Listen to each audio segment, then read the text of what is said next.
Sunan Kalijaga merupakan tokoh Wali Songo yang ikut menyebarkan agama Islam di Pulau Jawa. Namanya lekat dengan Muslim di Pulau Jawa, karena kemampuannya dan membawa pengaruh Islam ke tradisi Jawa. Berikut ini biografi lengkapnya.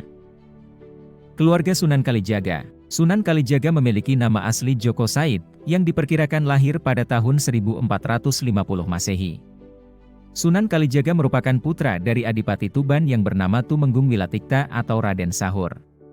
Ayah Sunan Kalijaga yaitu Tumenggung Arya Wilatikta merupakan keturunan dari pemberontak legendaris Majapahit, Ronggolawe.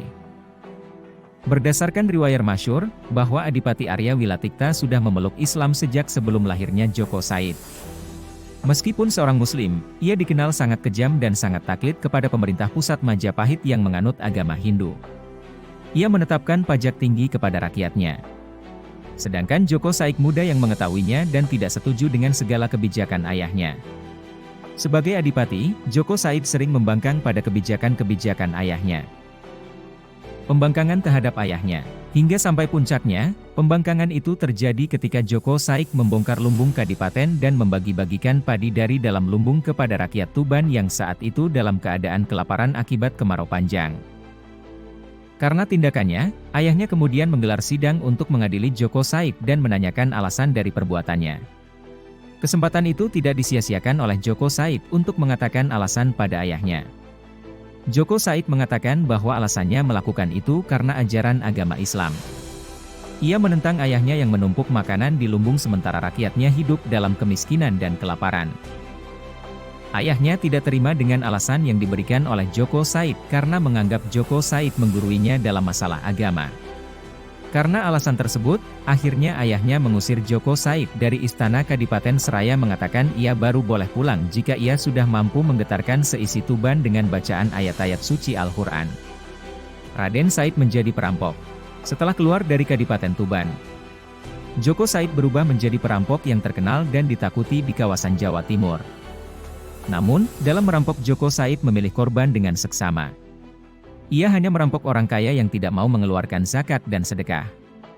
Sedangkan sebagian besar hasil dari rampokannya, ia bagi-bagikan untuk orang miskin. Dari sinilah ia sering diberi gelas, Lokajaya, artinya perampok budiman.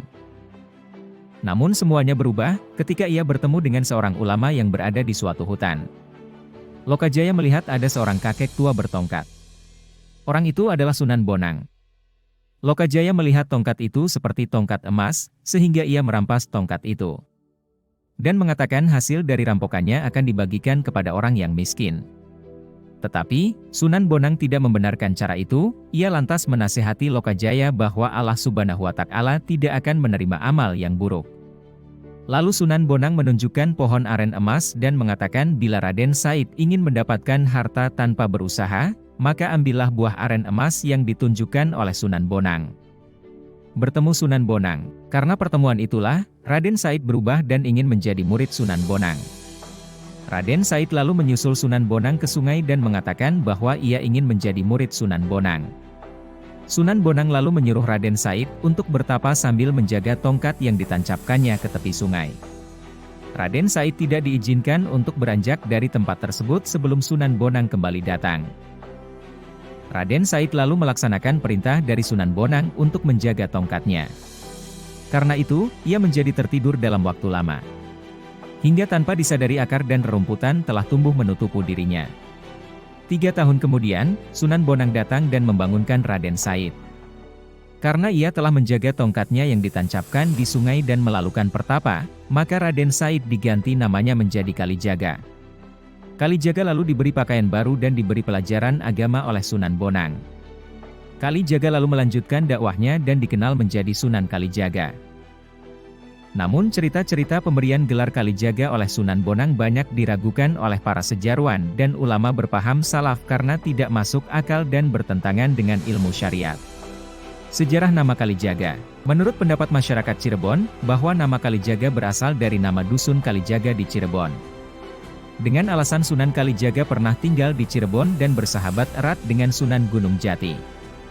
Namun fakta menunjukkan bahwa di dusun Kalijaga tidak terdapat ada kali sebagai ciri khas dari dusun tersebut. Sedangkan, menurut logika, munculnya nama Dusun Kalijaga setelah Sunan Kalijaga tinggal di dusun itu. Menurut riwayat dari kalangan Jawa mistik, kejawen mengaitkan nama Kalijaga dengan kesukaan Sunan Kalijaga berendam di sungai, kali, sehingga seperti orang yang sedang menjaga kali.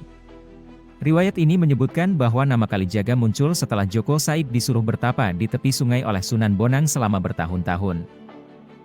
Banyak yang berpendapat jika riwayat ini tidak masuk akal, apakah mungkin seorang dai menghabiskan waktu lama untuk berendam di sungai sepanjang hari tanpa melakukan sholat, puasa bahkan tanpa makan dan minum. Sedangkan menurut pendapat lain mengatakan bahwa nama Kalijaga berasal dari bahasa Arab, Kadli, dan namanya sendiri, Joko Said. Frase ini asalnya dari, Kadli Joko Said, yang artinya, Hakim Joko Said. Karena menurut sejarah mencatat bahwa saat wilayah Demak didirikan pada tahun 1478, Sunan Kalijaga diserahi tugas sebagai Kadli, Hakim, di Demak oleh Wali Demak saat itu, yaitu Sunan Giri. Masyarakat Jawa dikenal kuat dalam hal penyimpangan pelafalan kata-kata dari bahasa Arab, seperti istilah sekaten, dari syahadatain, kalimosodo, dari kalimah syahadah, mulut, dari maulid, suro, dari syura, dulkangidah, dari dulkaidah, dan masih banyak istilah lainnya. Maka tak aneh bila frase, Kadli Joko, kemudian tersimpangkan menjadi, Kalijogo, atau Kalijaga. Dakwah Sunan Kalijaga. Dalam perjalanan dakwahnya, Sunan Kalijaga membawa paham keagamaan yaitu Salafi bukan Sufi panteistik ala kejawen yang bermotokan, Manunggaling Kawula Gusti. Ini terbukti dari sikap tegas beliau yang ikut berada dalam barisan Sunan Giri saat terjadi sengketa dalam masalah kekafiran Syekh Siti Jenar dengan ajarannya bahwa manusia dan Tuhan bersatu dalam zat yang sama. Sunan Kalijaga sangat toleran terhadap budaya lokal. Ia berpendapat bahwa masyarakat akan menjauh jika diserang pendiriannya. Maka mereka harus didekati secara bertahap, dengan mengikuti sambil mempengaruhi.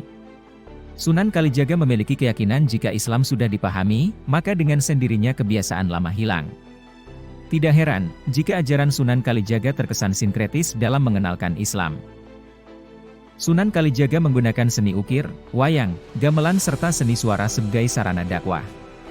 Beberapa lagu suluk ciptaannya yang populer adalah Ilir-Ilir dan Gundul-Gundul Pacul.